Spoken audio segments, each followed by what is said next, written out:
बिस्मिल्लाहिर्रहमानिर्रहीम। Dear students, इस lecture में हम सबसे पहले motion of charge particle in uniform magnetic field इसको स्टडी करते हैं।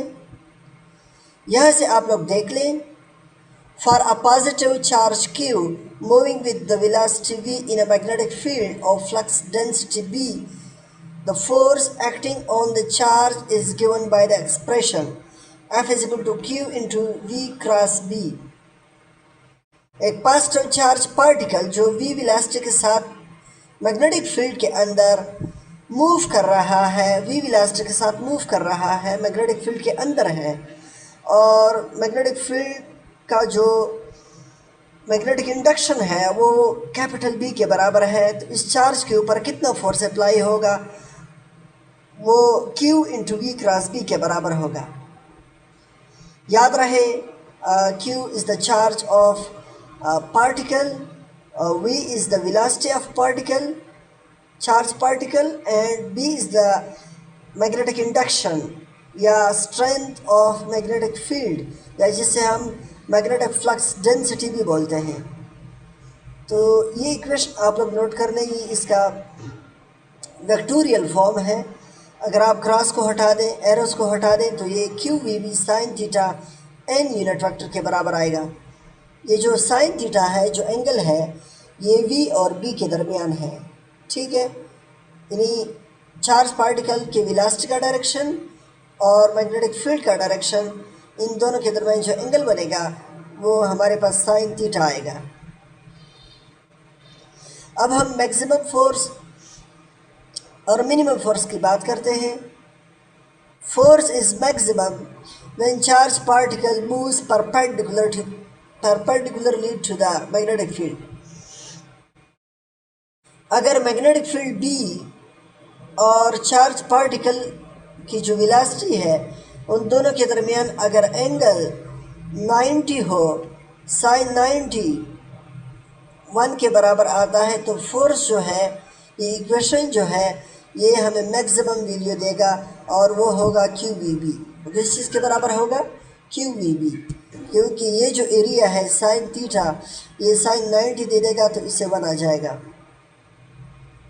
और अगर मैग्नेटिक फील्ड B और वेलोसिटी का डायरेक्शन एक दूसरे के पैरेलल हो, तो साइन 0 के बराबर आएगा, तो फोर्स जो होगा वो हमारे पास मिनिमम होगा, ठीक है, 0 के बराबर होगा। तो दोनों केसेस बहुत ज़्यादा इंपॉर्टेंट है। एक मैक्सिमम फोर्स हमें दे रहा है और दूसरा हमें मिनिमम फोर्स दे रहा है, ठीक है। तो यहाँ पर ये आप लोग देख लें, अगर V और B के दरमियान एंगल 90 हो, अगर V और B एक दूसरे के परपेंडिकुलर हो, तो मैक्सिमम फोर्स आएगा जो कि QVB के बराबर होगा। और अगर V और B एक दूसरे के पैरेलल हो, तो इस केस में मिनिमम फोर्स आएगा और वो 0 के बराबर होगा। फोर्स वेक्टर क्वांटिटी है, तो इसका डायरेक्शन हम फ्लेमिंग लेफ्ट हैंड रूल से मालूम करेंगे।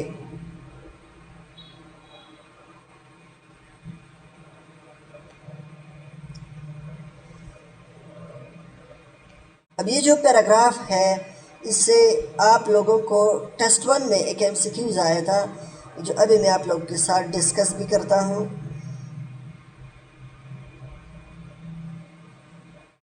Now as the force is always perpendicular to the direction of velocity, force जो है वो उसका डायरेक्शन टुवर्ड्स द सेंटर होगा, और वेलोसिटी का जो डायरेक्शन है वो फोर्स के साथ 90 एंगल बनाएगा, ठीक है।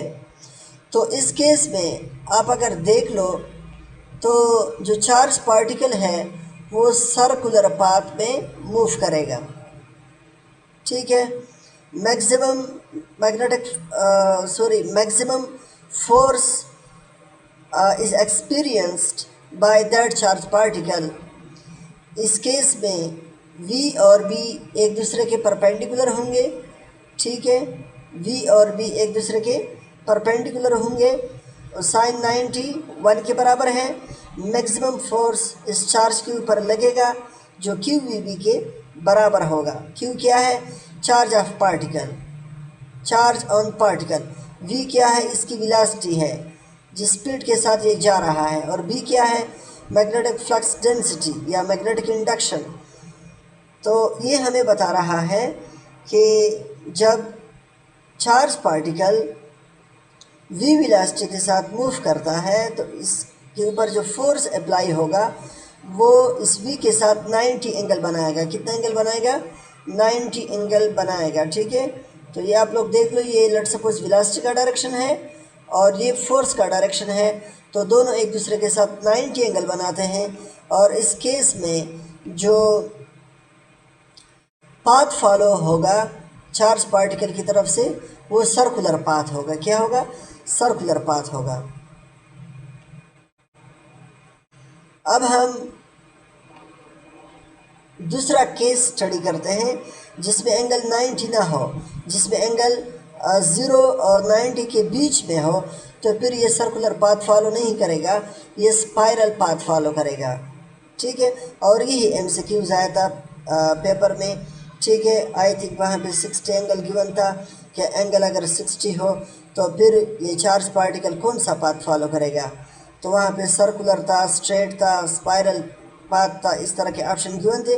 तो आप लोगों ने करेक्ट ऑप्शन स्पाइरल पाथ को टिक करना था, क्योंकि सर्कुलर पाथ उस केस में होता है जब 90 डिग्री एंगल हो वी और बी के दरमियान।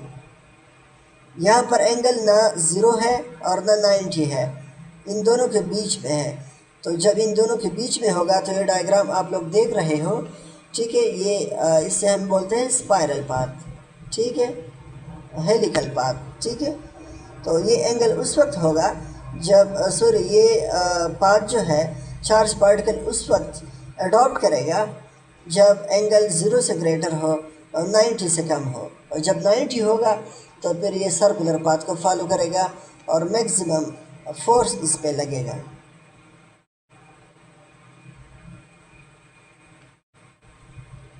अब आप लोग ये देख लें, F = QB divide by 2πm। तो इसको हम साइक्लोट्रॉन फ्रीक्वेंसी बोलते हैं। क्या बोलते हैं? Cyclotron frequency.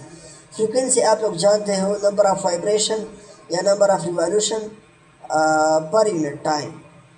किसी मखसूस वक्त में एक ऑब्जेक्ट कितने रोटेशन, कितने चक्कर पूरा करता है, इसको हम फ्रीक्वेंसी बोलते हैं। तो फ्रीक्वेंसी, साइक्लोट्रॉन फ्रीक्वेंसी किस चीज़ पे डिपेंड करती है?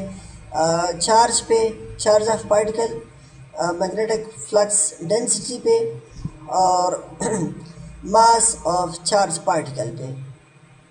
ठीक है, अगर आपसे वो टाइम पीरियड का पूछे तो टाइम पीरियड और फ्रीक्वेंसी एक दूसरे के अपोजिट है, तो आप इस इक्वेशन को अपोजिट करो, 2πm को ऊपर ले जाओ और QB को नीचे ले आओ।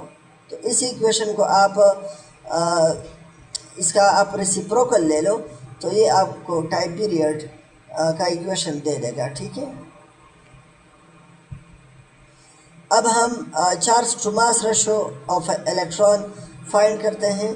तो इसके लिए आप लोगों ने क्या करना है, यहाँ पे आप लोग देख लें, the circular motion of electron shot perpendicularly into a magnetic field can use to define its charge to mass ratio. जब आप इलेक्ट्रॉन को मैग्नेटिक फील्ड के परपेंडिकुलर फेंक देते हो, मतलब ये हुआ कि V और B जब एक दूसरे के परपेंडिकुलर होंगे तो इलेक्ट्रॉन जो है ये सर्कुलर पाथ में मूव करेगा। अभी हमने पढ़ा, तो ये जो सर्कुलर पाथ में मूव करेगा यही चीज़ हमें इस इलेक्ट्रॉन के चार्ज टू मास रेशो के बारे में बताती है। ठीक है, तो आपने क्या करना है, सिंपल आपने इस तरह करना है कि ये इक्वेशन आप लोगों ने याद रखना है, charge to mass ratio equal to V divide by B R. ठीक है, यहाँ पर और भी कुछ इंपॉर्टेंट सेंटेंसेस हैं, मैं जल्दी जल्दी पढ़ता हूँ, आप लोग देख लें। Radius of electron can be measured by making their path visible by colliding them with a gas like hydrogen or helium in a tube placed in uniform magnetic field. Electron excite the atom of the gas and their de-excitation causes emission of visible blue light, so the path is visible। ठीक है, तो ये आप लोग देख लें। बाकी इसके अलावा आप लोग अगर नीचे आ जाएं तो ये भी इक्वेशन भी चार्ज टू मास रेशो का है और ये भी बहुत ज़्यादा इम्पोर्टेंट है, और इसी पे आप लोग एग्ज़ाम्पल 13.5 भी देख लें। ठीक है, इस तरह एग्ज़ाम्पल 13.5 तक आप लोग कर लें। ठीक है।